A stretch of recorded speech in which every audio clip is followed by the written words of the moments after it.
All right, here we go. Let's solve some equations and inequalities. So as I go through this, you understand that there's many different ways to solve an equation. There's ways to get the same answer by going through different steps. So the way that I work out a problem to solve it typically is going to be the most efficient, but not necessarily the only way to go through a problem. So a few things that we need to remember. First off, whenever you're solving an equation, you're trying to keep things balanced. So we're using properties of equality.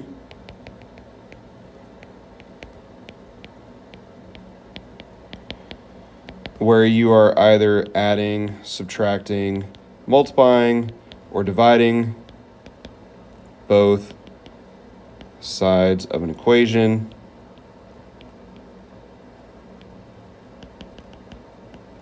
And that just maintains balance. Typically, the order that we do these things in is called the reverse order of operations. And I say typically because, again, it's not always.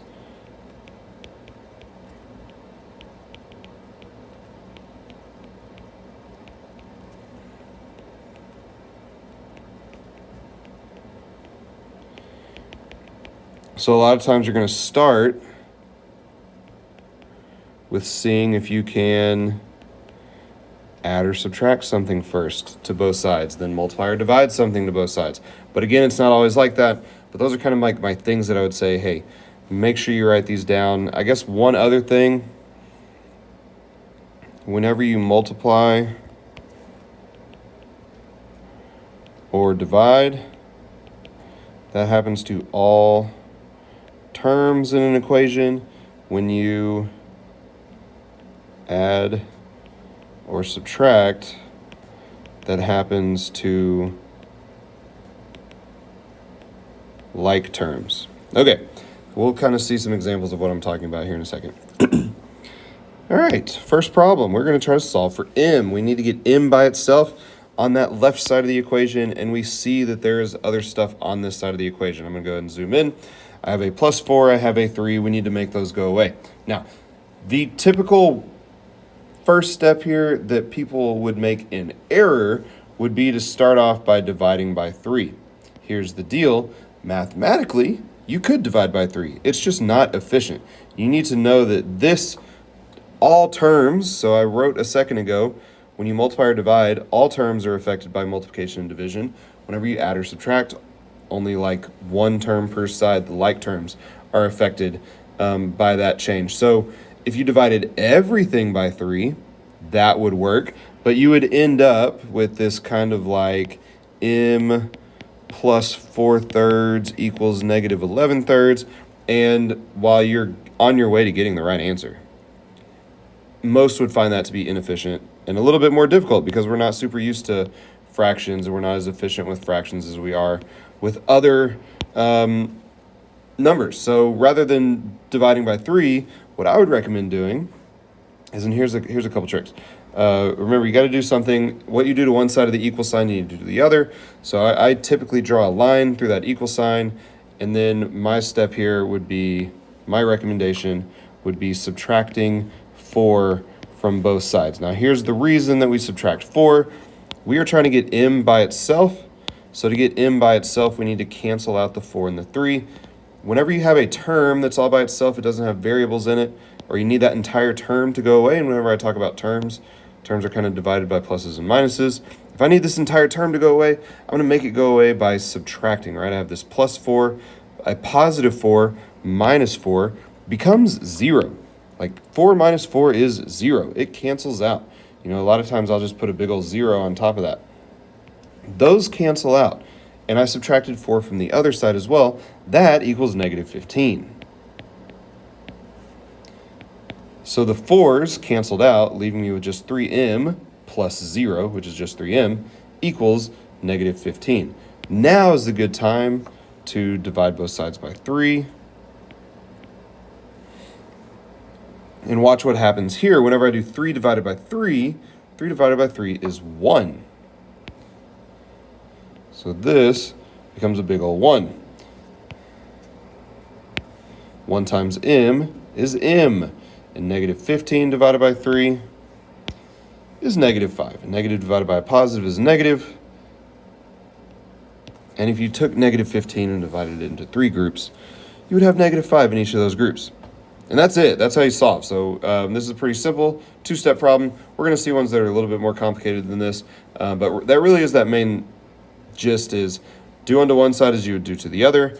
And kind of go in that reverse order of operations. You'll notice that if this is my order of operations, what did I do first?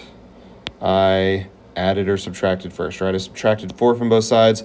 After doing that, in order to get the m by itself, now I had 3 times m, and the opposite of times, the opposite of multiplication, is division. So this 3 divided by 3 cancels out and becomes a 1, leaving me just 1 times m. Over here I divided by 3 as well, negative 15 divided by 3 equals negative 5. Now, here's something that I should probably point out. You can always check your answer. You can make sure that your answer is correct.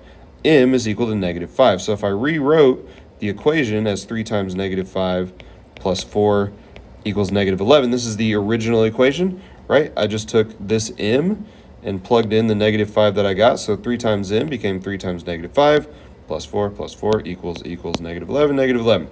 If you simplify this now, 3 times negative 5 is negative 15. And sure enough, negative 15 plus 4 is negative 11. Yay, negative 11 equals negative 11. You can always plug in to make sure you got the right answer. So that's one way of checking your answer and making sure that you get it right every single time. If you plug it back in and it works, it means you did something correct. All right, let's go through another problem. Here's already an example of where doing the reverse order of operations might not work. I'm trying to get w by itself. We could add 22 to both sides. We could subtract 22 from both sides. That would require a lot of work and probably stuff that we don't want to do. So look to see what you can undo as you work your way kind of like from the outside in towards the w. And in this case, our first step is more efficiently multiplying by 3. And like 3 over 1 on this side. Because whenever I multiply by 3, see how this 3 is in the denominator? Whenever you have a 3 in a numerator and 3 in a denominator, those are going to cancel out. So these 3's, 3 over 3, becomes 1. So it essentially cancels out that denominator. So now I have 22 minus w equals, and notice I multiply by 3 on the other side of the equal sign as well. Negative 7 times 3 is negative 21. And here's where we have all sorts of different steps that we could do. The one that seems the less complicated to me, we want to get w by itself. I would say let's get rid of this 22. Now this 22, remember, whenever I'm trying to get rid of a term, I want it to turn into a 0. That is a positive 22. So to get rid of a positive 22, you actually have to subtract 22. This is one of those situations where a lot of students make some mistakes because they see this minus here. This minus goes to the w though. This is like a negative w or minus w. The 22 is positive. So how do I turn this into a 0? 22 minus 22 equals 0. So that cancels out and becomes 0. I still have a minus w or a negative w. And on the other side, I've got negative 21 minus 22. That's going to be negative 43. And yeah, we got this negative that we still need to get to and get rid of. And what I would say, we're not trying to find what negative w equals. We're trying to find what w equals. And in that case, either multiply or divide by negative 1. That is going to cancel everything out. So like negatives, those end up canceling out, leaving me, they become 1. It's like negative 1 divided by negative 1. Or negative w divided by negative 1 is a negative divided by a negative, which ends up equaling a positive. W equals negative 43 divided by negative 1. It just changes the sign. Whenever you divide by negative 1 or you multiply by negative 1, it just changes the sign, and this is what we get for that problem. Sometimes, just to make things more complicated, you're going to see on this next problem, that should probably say solve for n, that you've got some work to do before you even do the math. And in this case, we have some distributive property. Distributive property, if you remember, is where you have a number outside of a set of parentheses and you multiply that into those parentheses. So the first thing we're going to do, we have like an additional step 1 here, is going to be simplify, meaning do the math on both sides. So I'm going to rewrite this as 7 times n, which is 7n, minus 7 times 1, which is 7, equals negative 2 times 3, which is negative 6, negative 2 times n, which I could just write as either plus negative 2n or minus 2n. So again, we're taking this number and multiplying it by everything inside the parentheses. We distribute that number via multiplication to everything in here. 7n, 7 times 1. Negative 2 times 3, negative 2 times n. Then we go about solving things. On problems where you have variables on both sides, my next recommendation would be move your variables to one side, and whatever your constants are, those are ones without variables, to the other. You can do this in 1 step or 2 steps. I'm going to break it down into just into 2 steps rather than just one. I like to move my variables to the side that has like the largest value. So you'll notice right here I have a positive 7n. Over here I have a negative 2n. Those variables I like to keep positive, so I'm going to move these, the 2n, by adding. And this is where it's like you add them to like terms. So I'm going to add that 2n to both sides. And I'm combining like terms. So the reason I'm adding 2n is because on the right, negative 2n plus 2n is 0. It cancels out. On the left, I've got 7n plus 2n, and that becomes 9n. I still have that minus 7. And on this side, the n's canceled out, leaving me with just minus 6. And then so variables to the one side check. All of our n's are on the left side of this equation. Constants, those terms that don't have variables, we're going to move to the other side. The opposite of minus 7 is plus 7. So we're going to add to both sides. Notice if you want to move an entire term, or if you want to cancel out an entire term, we're adding or subtracting. So to make this 2n go away entirely, I just add 2n because the minus 2n plus 2n cancels out and becomes a 0. To make this go away entirely, I'm going to add negative 7 plus 7. That ends up equaling 0. Cancels out. So now on the left side I have 9n plus 0, which is just 9n. And on the right side I've got negative 6 plus 7, which is 1. And then I just have one more step to go. I'm going to divide both sides by 9. And that leaves me with n equals 1/9. And yes, we can have fractions for answers in this class. Okay. Equations. This video is going to just keep going because we're not just doing equations, we're doing inequalities too. Inequalities are things that have these alligators. We're gonna make some number lines and stuff with this one as well. So what is this question asking me? What can I plug in for t to give me a value that is greater than or equal to negative 12? So let's make some notes so we know what exactly is going on here. This is greater than.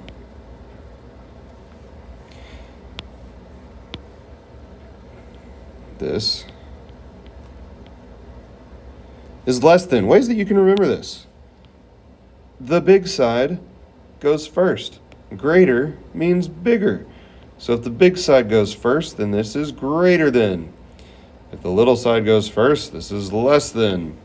We also see a couple variations of this. You might see ones with lines under them.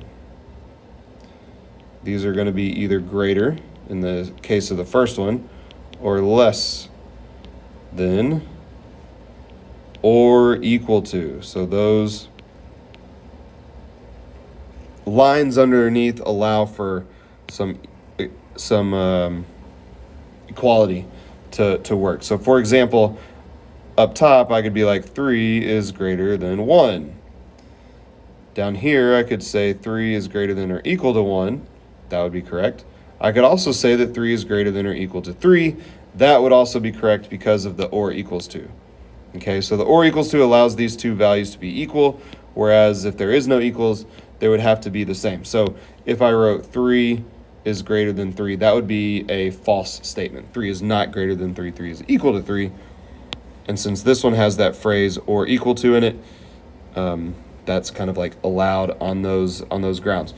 Other things that we need to know about inequalities, kind of the big one,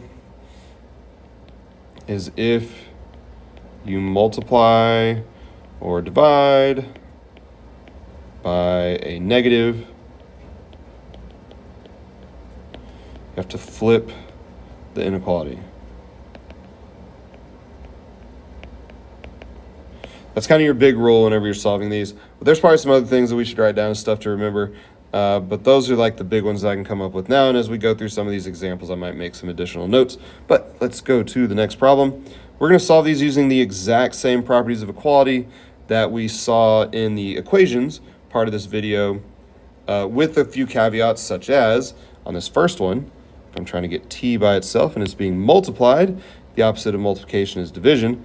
I'm going to divide both sides here by -6, and because I'm dividing by -6, that inequality is flipping. So I'm dividing by a negative,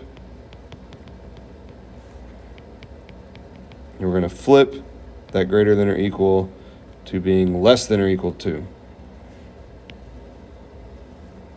So we're going to rewrite this as t is less than or equal to -12 divided by -6, which is a +2. That would be our final answer in written form.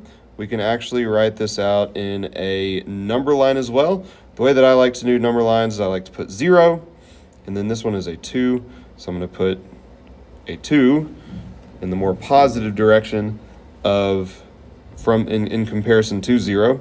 So I like my number lines to have 0. I like my number lines to have any of the other important points on them. So in this case, that'd be 2, relevant to the problem. And then I'm going to graph this.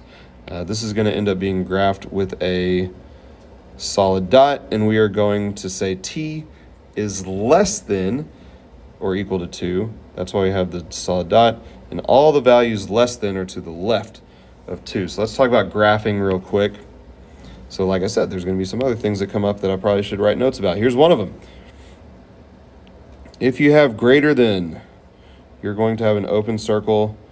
Like if you have x, like your variable is greater than some number, that is going to have an open circle and it's going to point to the right. It's going to point to bigger numbers. And that makes sense, right? If I'm talking right here about numbers that are less than 2, where are all of my numbers that are less than 2? On the number line, they're down here, like -1, that's less than 2. 0, that's less than 2. 1, that is also less than 2. Where are ones that are less than or equal to 2? Well, 2 is equal to 2, which is why we put a solid dot at 2. Let's say that I have some other examples here. Let's say that I have x is less than a number. That's going to be an open circle with an arrow that goes in the less than direction. X is greater than or equal to a number. We get that solid dot, and the arrow goes in the greater direction. And if we have x is less than or equal to some number, we are going to have a solid dot, just like the one that we just did, with the arrow pointed in the less than direction. So things that we need to recognize here, this is whenever the variable comes first. And when the variable comes first, you can kind of use this trick of the arrow goes in the same direction as the inequality. Now, if it were like 5 is less than x, that wouldn't work, right? Because the x is on the other side. But when the x is the first number on the inequality, it's like variable, inequality, number, then yeah, these are going to match. This goes to the right, so this goes to the right. Just a little trick there that works most of the time. Just like most tricks, they only work some of the time. Okay, let's look at some more problems. Got to make them more complicated, right? Like this one. We have x's on both sides. We have this fraction. We can't even move the variables from the left to the right yet until we get rid of that fraction. So I'm actually going to start this one off by multiplying both sides by 4. Watch what happens on the right side. I've got to multiply everything on the right side by 4. On the left, 4 over 4 cancels out. That's why we multiplied by 4, because the opposite, the inverse operation of dividing by 4 is going to be multiplying by 4. So that leaves me with 2x minus 9 on the left, we are multiplying by a positive number, so that's going to stay less than or equal to. And on this side, I'm multiplying by 4. I need to multiply the entire right side of that equation by 4, so we are actually going to distribute that 4. And that is going to give us 4x plus 8. Now, we need to move our variables to one side and our constants to the other. On this one, I'm going to go ahead and just do this in one step. I like having my variables be positive. So, and to make sure that they stay positive, you want to move your variables to the side that has the largest coefficient. So 4 is bigger than 2. So I'm going to move this term to the right. And the way I do that is by subtracting. And if I'm moving my variables to the right, I'm going to move my constants to the left. So you'll notice I'm combining some steps here. To cancel out these variables, I'm doing 2 minus 2, which is 0. To cancel out these constants, I'm going to do 8 minus 8, which is 0. And then the result of this should be variables on one side, constants on the other. Negative 9 minus 8 is negative 17. We haven't divided or multiplied by a negative, so we're still leaving that as less than or equal to. We only switch that whenever we multiply or divide by a negative. And then I have 4 minus 2, that's 2, so 2x. We are going to divide by 2. And that's going to give me a fraction. I'm just going to leave it as a fraction because simplifying fractions or writing them as decimals, not always necessary. Just write it, negative 17 over 2. Is x. Now here is a thing that I would do if I were you. Remember earlier, not that earlier, just a moment ago, I was talking about how you can do this little trick whenever the variable comes first. The variable didn't come first this time, so I'm going to reverse this inequality. I'm going to rewrite it as x. I'm going to leave the alligator eating the x. This is going to be x is greater than or equal to negative 17 over 2. So I just flipped this. I just took it, and instead of being negative 7 over 2 is less than x, I rewrote it as x is greater than negative 17 over 2. And that would be my final answer written. I'm going to go ahead and put this one on a number line as well.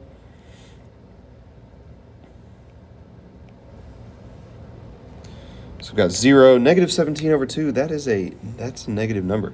So that's going to be over here somewhere. About 8.5, right? 16 divided by 2 is 8.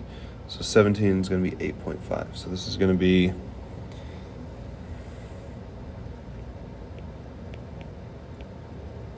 doesn't really matter. It's going to be in the negative side. It is an or equals to, so once again we have a solid dot. This time we're talking about greater, so x is greater. All the values that are greater than 17 over 2 is going to be to the right. And that's it. That's how you draw that one with a graph. I'm going to go through this next one a little bit faster, and then this video will finally be over. All right, I want to simplify this right side first. So I'm going to distribute this negative 4. That is going to give me negative 12c plus 24, because we have that negative times a negative.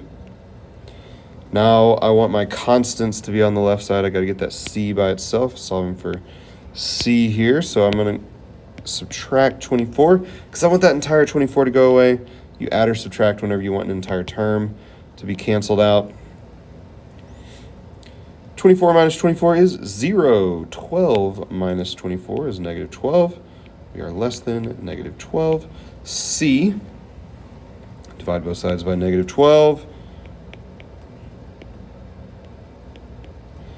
I'm dividing by a negative. This is going to change to greater than. Negative 12 divided by negative 12. Anything divided by itself is equal to 1. And over here we have C. So I have 1 is greater than C. I am going to rewrite that like I did the one in the last problem with C, and I just reverse the entire thing. It's like I'm reading it backwards. So instead of 1 greater than C, it's going to be C is less than 1. How do we graph that? We have our number line. Like I said, I like putting 0 1 is going to be right next to 0, and this one is less than. So we're going to do an open circle, doesn't have equals, so we're going to have that open circle.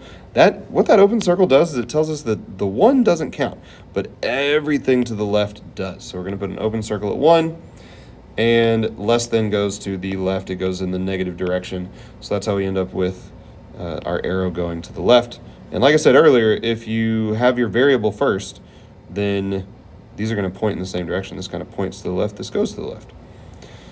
So there you go. Inequalities, equations. Hope that video was helpful. I'll see you in class.